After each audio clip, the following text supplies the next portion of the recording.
Hola, soy la Basmati y de nuevo con vosotros. Hoy os voy a hablar del art brut, o sea, el arte bruto que puede ser también, otros lo llaman arte marginal. Realmente ese nombre se le viene a dar en los años 40-50. Mirad, he puesto el blog y he puesto las obras. Normalmente suelo hablar de una característica de un tipo de arte y luego suelo coger una pieza de un autor. Pero en este caso me ha parecido más relevante, más que coger la pieza de un autor, coger a un autor, porque él es como la referencia de todo. Y mirad, después no podéis imaginar hasta qué punto a este señor, que esto viene a ser, lo que trabaja viene a ser los años 40-50, aproximadamente los 50, cómo lo copian, porque digo yo, madre mía, si un Barceló o ¿cómo se llama?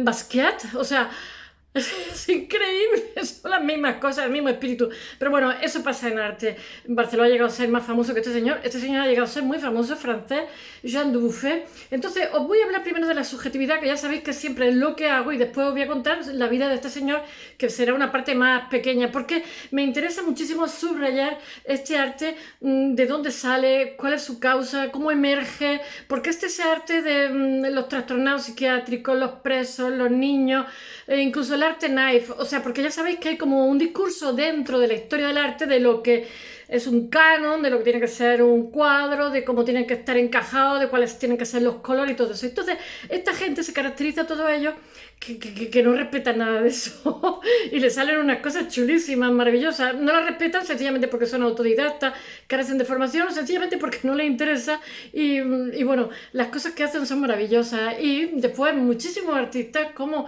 nuestro Barceló beben en esa fuente, como Basquiat, que están un poquito cansados del, ¿cómo se dice?, del conceptual, y a su vez los conceptuales están un poco cansados del pop.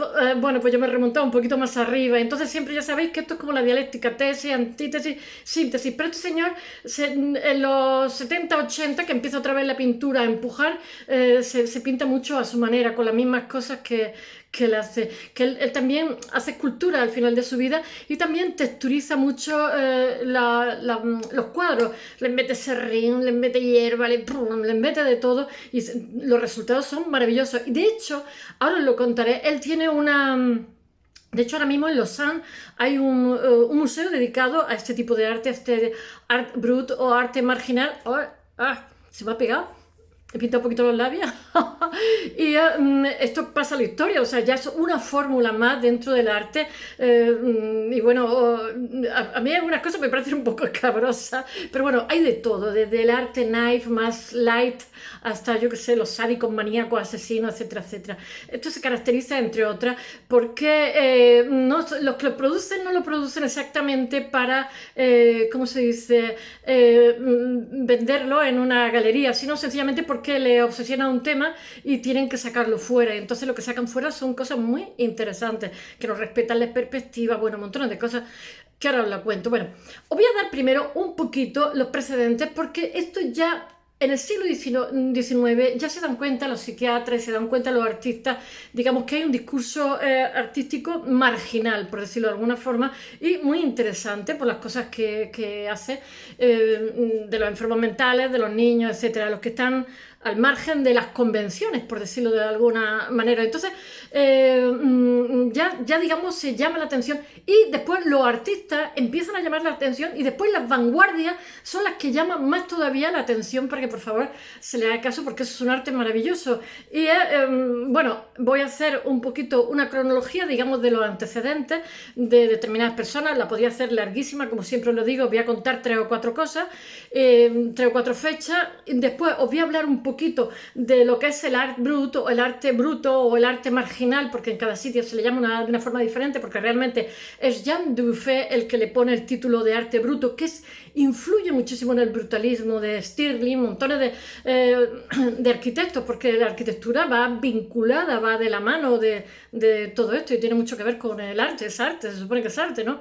Y el brutalismo que hay en el Georges Pompidou, o sea, el brutalismo que se hace en Inglaterra. Bueno, O hago un extracto, unos antecedentes, o hablo un poco en abstracto de lo que se supone que es el arte marginal, el art brut, y después os hablo de Jean Dubuffet, que es el máximo representante que hay y que influye muchísimo en las generaciones que vienen posteriormente. Este señor ha nacido en 1901, así que venga, vamos. Tengo que mirar la fecha porque tengo muchísimas fechas.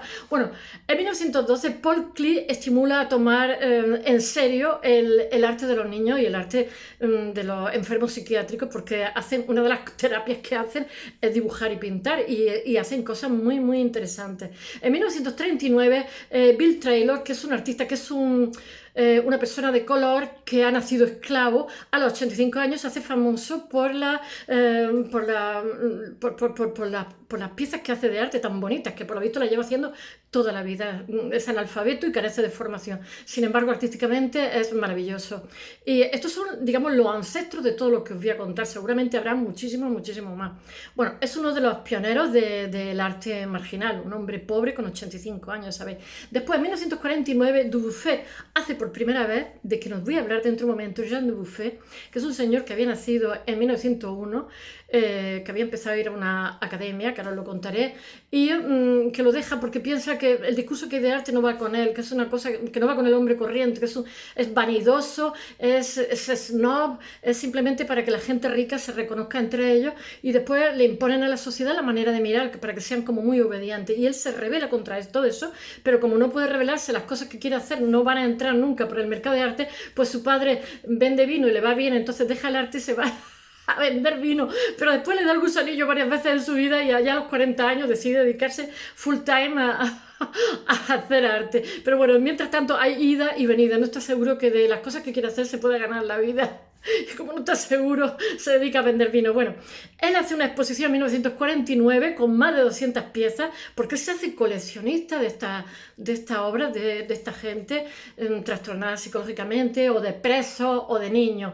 Y entonces él hace una exposición con 63 artistas, con obras de 63 artistas, reconociendo, y es una preciosidad. Bueno, en 1972 Roger Cardinal habla del arte bruto como el arte creado al margen de la cultura oficial. Es que es totalmente al margen del discurso de historia del arte, por decirlo de alguna forma. Y después, en 1979, la Highwall Gallery en Londres hace una exposición también de este arte marginal, donde Cardinals es uno de los, ¿cómo se dice?, de los comisarios de la exposición, de los que lo organizan.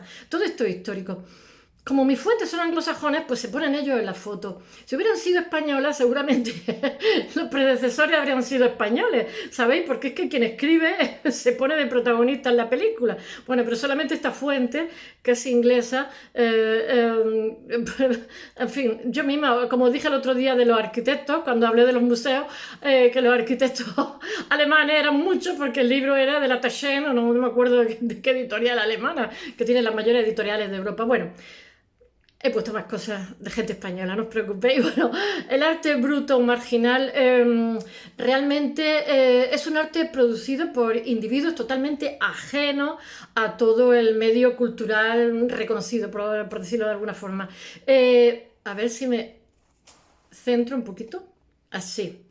En ocasiones, para referirse utilizan este nombre genérico para referirse a personas que no encajan en la sociedad, porque hay, por ejemplo, un pintor dentro de este grupo que pinta mujeres con muchos pechos, pero después le pinta órganos femeninos masculinos. Y no, es bonito, pero estoy como un poco así como escabroso.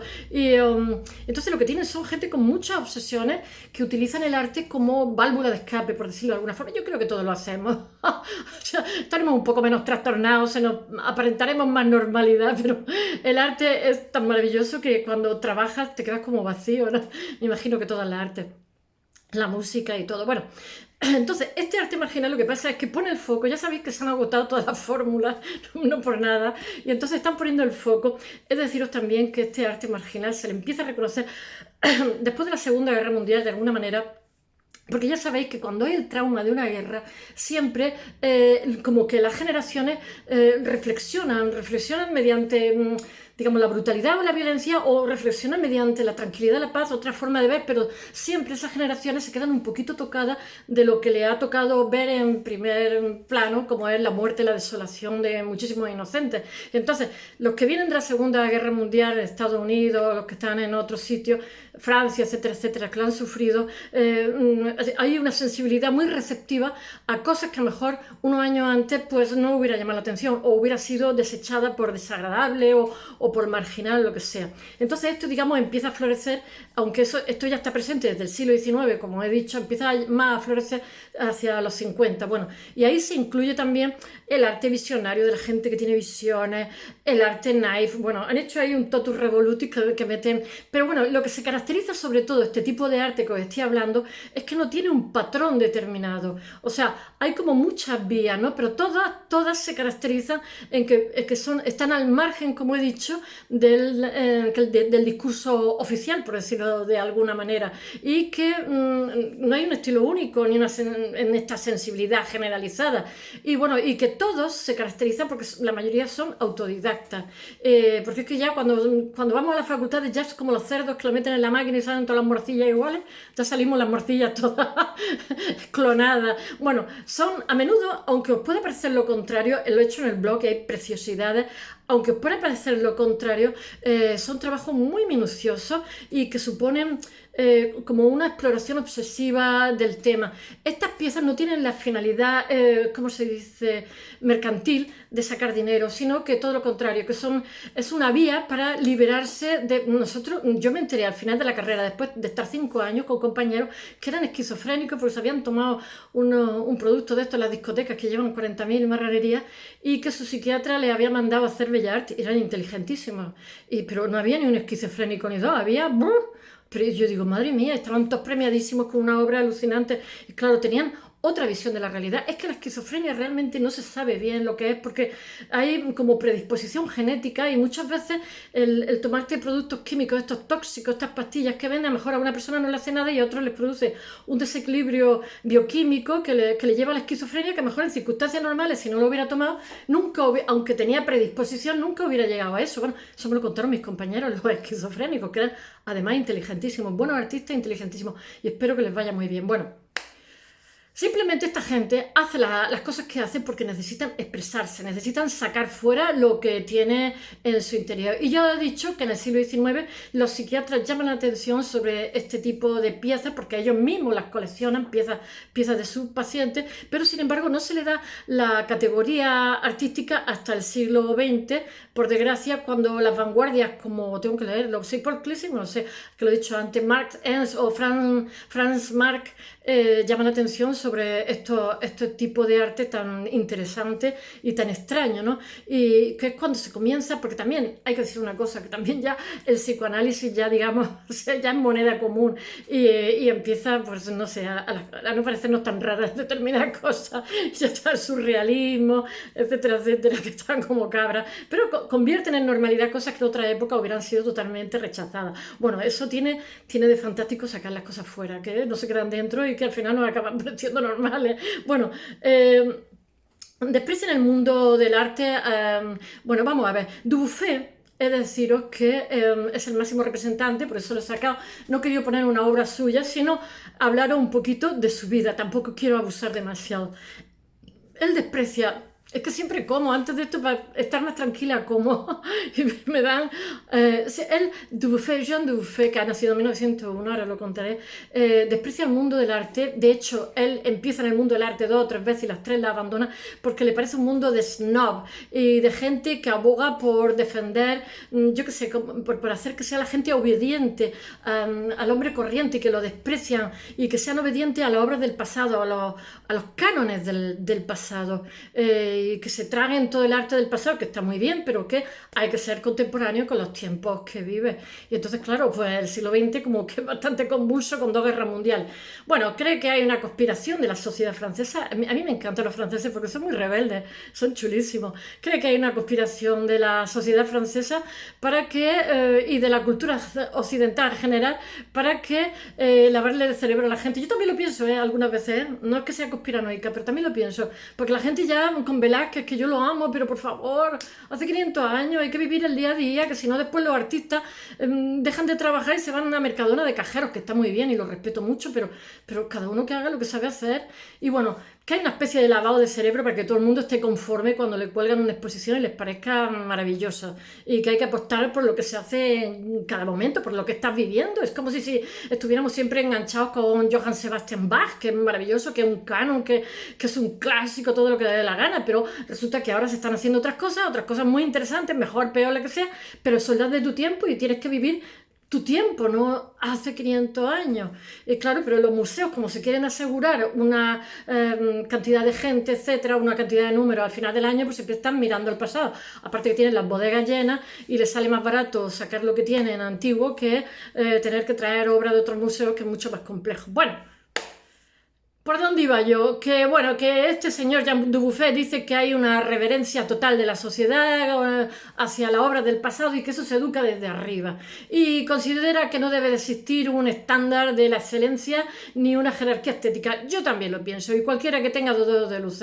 Porque los estándares tal, pues son para la época en que se crean esos estándares. Y como he dicho 1000 millones de veces, y lo vuelvo a repetir hoy, cada generación tiene derecho a reescribir su historia, aunque no haya nada por generación espontánea. Todos los días digo la misma frase. Es que es así, porque es que si no siempre estamos mirando el pasado.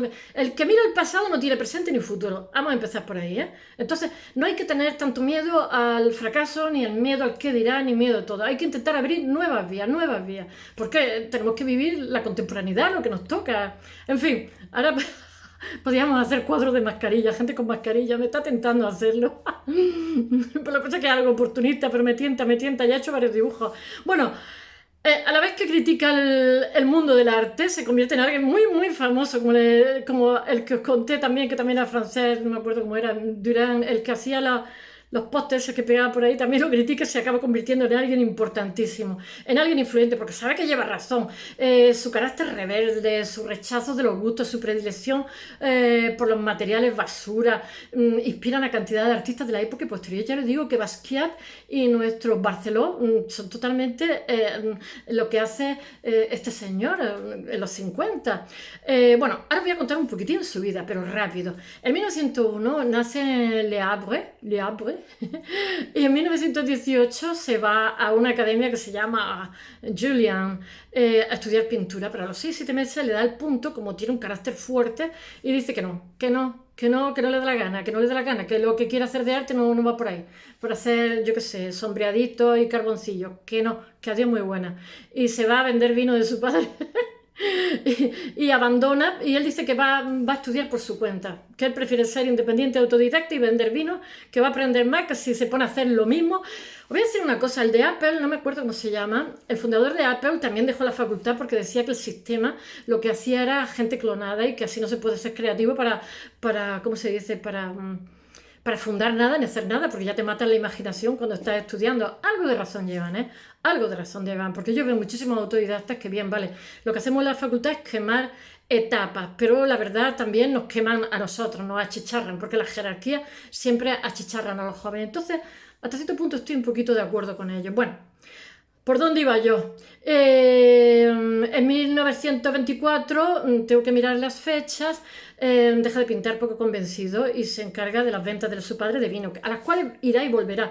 El padre le decía, niño, si no ganas nada con eso, vente aquí a un dinerillo y después pues pinta a rato, hasta que acaba a los 40 años dedicándose, como he dicho, full time. Bueno, en 1930 vuelve a la pintura, pero de nuevo la deja y entonces...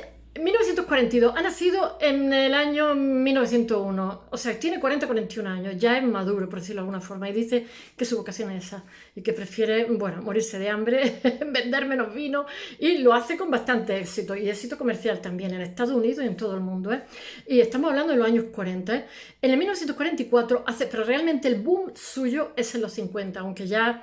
como si dijéramos, hay una aceptación a nivel de Francia y de países aledaños. Realmente el boom mundial es a partir de los 50, cuando se hace universalmente conocido. Bueno, en 1944 por primera vez hace su primera exposición individual y se aproxima a surrealismo, porque es lo que está de moda. Ya el surrealismo ya va en picado, pero es el surrealismo en 1948 y después por un un movimiento que yo lo desconozco en el 54 que se llama la patafilia o algo así, patafílica yo qué sé, una cosa así, no lo he oído nunca.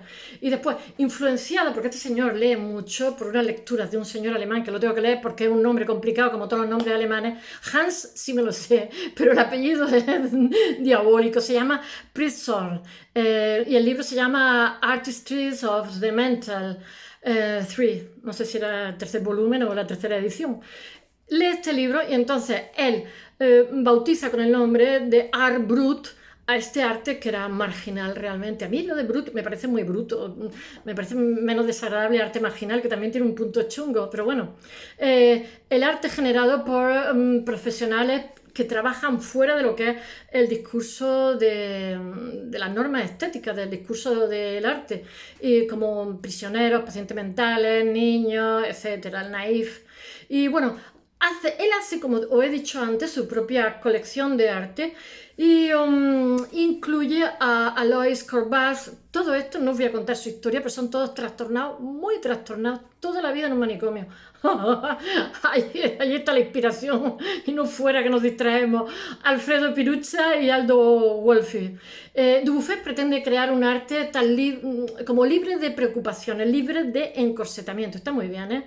Ya os digo que Basquiat y nuestro Barceló, si veis las cosas de Dubuffet, las va a recordar. Yo creo este más bestia todavía. Libre de preocupaciones intelectuales. O sea, él lo que quiere son toda esa tontuna que se ha creado en torno al mundo del arte y las galerías, de ese elitismo. Sigue igual, ¿eh? Sigue igual. Por mucho que se critique y tal, la gente le gusta prestigiarse con el tema del arte. Yo no sé qué mosca le ha picado, porque seguramente si estuvieran detrás del espejo pintando y haciendo cosas, no les parecería tan fino, pues se nos ponen las uñas de colores, olemos a guarra. A mí cuando pinto una época, me huele a guarra el coche, la ropa interior aunque la lave, la uña de 7 colores. Quiero deciros que es como un poco albañiloide, no sé, por eso la gente tiene negros, tiene assistant que haga los trabajos más chungos. Pero bueno, quiero deciros que es un trabajo manual, bastante manual, aunque en teoría tiene que ser intelectual. Bueno, este tipo de arte tiene ¿cómo diría yo? Como figura elementales y pueriles, pero algunas veces tiene también escabrosas y un poco retorcidas y crueles. Tened en cuenta que no sabemos lo que hay detrás de las cabezas de los paranoicos, los esquizofrénicos. Bueno, esos son los menos locos, pero y los que estén más locos todavía. Bueno, y se inspira un poquito, no se respeta la perspectiva, la mayoría se hace con alquitrán, se hace con tierra, son preciosos, ¿eh? Y se inspira en los dibujos de los niños, pues, bueno, los criminales, los dementes y los personajes bufos, y morboso. Y entonces él hace una serie, de las primeras series que se llama Dames, escrito, claro, es que es francés, que son seres como infrahumanos, y deformes, absurdos, grotescos. Y después tiene otra serie que se llama, ¿cómo diría yo? Unos ciclos que se llaman Barbas.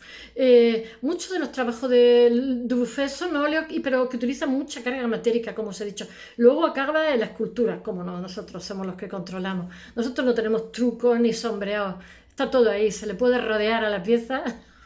No hay truco lo del almendruco, aunque yo voy a tener que pintar ahora porque no tengo un estudio para hacer arquitectura. Arquitectura, escultura, eso es lo que digo.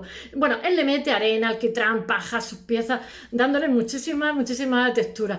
Y les tiene que meter resina, porque si no sabéis lo que les pasa a Barcelona también, que se les caen las cosas, resinas que son muy tóxicas. Bueno, en 1962 produce una serie de obras, me estoy intentando dar prisa, donde él se limita a usar solamente el rojo, el negro, el blanco y el azul. Se limita a los colores. Y en 1900, tengo que mirar la fecha, en el 60, hace esculturas. Las esculturas son de poliutireno y utiliza, las pinta con vinilo. Y él muere a los 86 años en París y es enterrado en Turbesen, que es un cementerio de allí, que es de donde era oriunda su segunda esposa. Espero que os haya gustado. Mañana vuelvo con el escultor, con Moore, con los míos, que ya era hora.